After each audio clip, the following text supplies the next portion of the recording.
शहर के सबसे अमीर परिवारों में गिने जाने वाले सिंघानिया हाउस का नाम हर किसी की जुबान पर था। ऊंची दीवारें, बड़ा सा गेट, अंदर खड़ी महंगी गाड़ियां और चारों तरफ चमक दमक। उसी घर का इकलौता बेटा था आर्यन सिंघानिया, पढ़ा लिखा, समझदार और दिल का साफ। लेकिन अमीरी की दुनिया में पला बढ़ा होने के कारण असली गरीबी से कभी सामना नहीं हुआ था। उनके घर में काम करती थी एक बुजुर्ग नौकरानी, सीता। उम्र लगभग 55 साल, चेहरे पर झुर्रियां, लेकिन आंखों में अजीब सी शांति। वो पिछले 15 साल से सिंघानिया परिवार के यहाँ काम कर रही थी। सुबह सबसे पहले आना और रात को सबसे आखिर में जाना, यही उसकी दिनचर्या थी। आर्यन ने हमेशा सीता को सिर्फ काम वाली के रूप में देखा था, लेकिन एक दिन कुछ ऐसा हुआ जिसने उसकी सोच हमेशा के लिए बदल दी। अचानक आया एक फोन। एक शाम आर्यन अपने ऑफिस में बैठा काम कर रहा था, तभी उसकी माँ का फोन आया।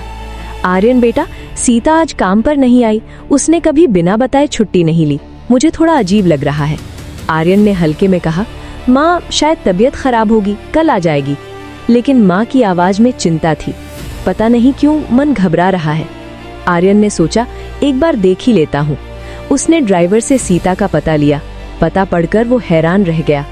शहर के सबसे पिछड़े इलाके की झोपड़पट्टी का सच। जब उसकी चमचमाती गाड़ी उस गली में पहुंची तो लोग हैरानी से देखने लगे। कच्ची सड़क, इधर उधर फैला कूड़ा, टूटी छतों वाली झोपड़ियां। आर्यन ने कभी ऐसी जगह कदम नहीं रखा था। वो सीता की झोपड़ी के सामने पहुंचा। दरवाजा आधा खुला था। अंदर से हल्की सी खांसी की आवाज आ रही थी। सीता, उसने धीरे से आवाज लगाई। अंदर का दृश्य देखकर उसके कदम जैसे जम गए। छोटी सी झोपड़ी, टूटी चारपाई, एक कोने में मिट्टी का चूल्हा, और चारपाई पर लेटी थी सीता, बुखार से तपती हुई। उसके पास एक छोटी सी लड़की बैठी थी, शायद 10 साल की। लड़की ने घबराकर पूछा, आप कौन? आर्यन ने धीरे से कहा, मैं आर्यन, तुम्हारी दादी के घर काम करती है ना? लड़की की आंखों में आंसू आ गए। दादी 2 दिन से बीमार है, दवा के पैसे नहीं हैं। दिल को हिला देने वाला सच। आर्यन ने चारों तरफ नजर दौड़ाई। झोपड़ी में खाने को सिर्फ थोड़ा सा चावल रखा था, बर्तन खाली, पानी की बाल्टी आधी। तुम्हारे माता पिता? उसने पूछा। लड़की की आवाज कांप गई। माँ पापा दोनों एक दुर्घटना में चले गए, अब दादी ही हैं, वही काम करके हमें पालती हैं।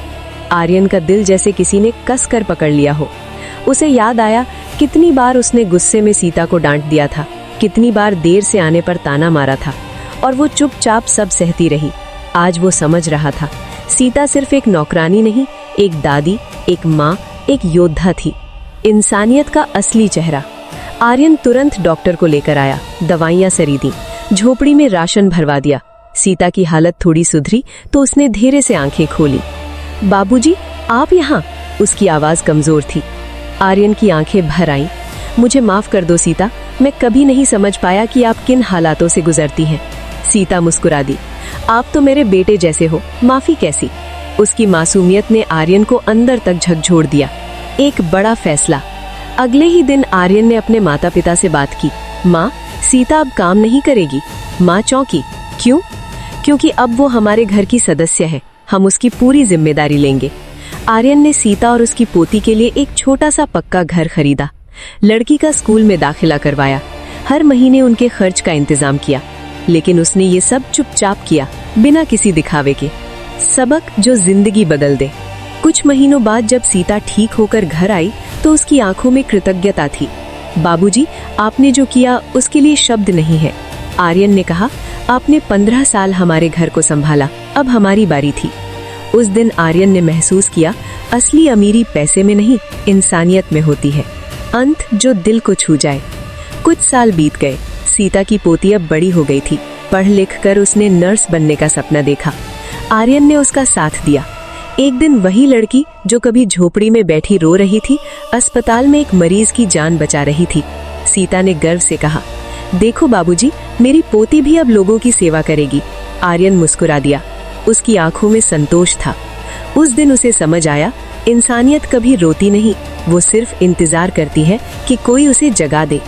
सीख। किसी को उसके कपड़ों या काम से मत आंको। हर मुस्कान के पीछे एक कहानी होती है।